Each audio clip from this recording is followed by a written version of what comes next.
中央航空有一台对东京羽田机场飞松山机场的机帮，遐中昼呢有一位妇人在咧无人机顶头生囝。中央航空表示讲，这无人机顶头有4位医生旅客和空服员的协助，伫无人机顶头呢顺利甲囡仔生落来，目前也拢真平安。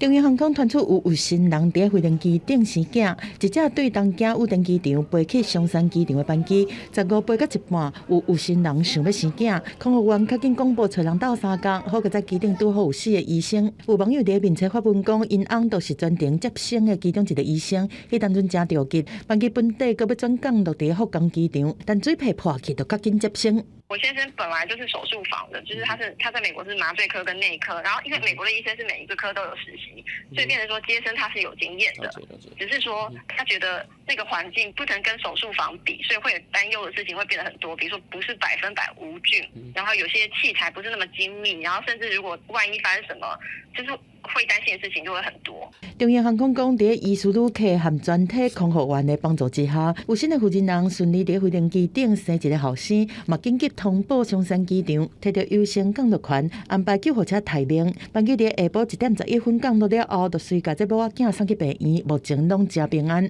有前技师讲，飞行机顶若发生要生囝这种情形，技师都有可能采取转降落其他的机场。有些孕妇可能她的体型或她的肚子没有那么大，那她现在超过了28多，如果她又没有提出申请，凭肉眼的话，其实航空公司是很难做一个判断啊。所以她如果不报哈，那基本上我们是无从查知。所以这种情况，如果上了飞机，然后发生了危险，的确对整个飞航来讲。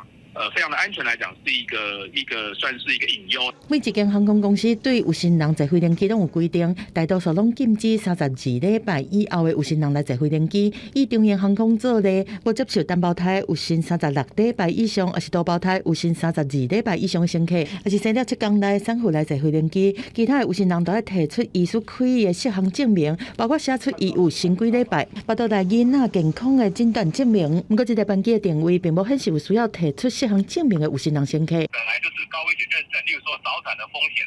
或者是说高血压啦，或者一些生理性的疾病，那个妊娠风险是比较高的。一般的产检医生大概也不会开适航证明啊。免照讲，通常有心人有生28礼拜以上，医师都无啥会核准适航证明，风险伤悬。有心人若伫空中生囝是较会落体，身上若有并发症、大量出血，恐惊有性命的危险。建议第3运气的有心人尽量莫坐飞行机。记者综合报道。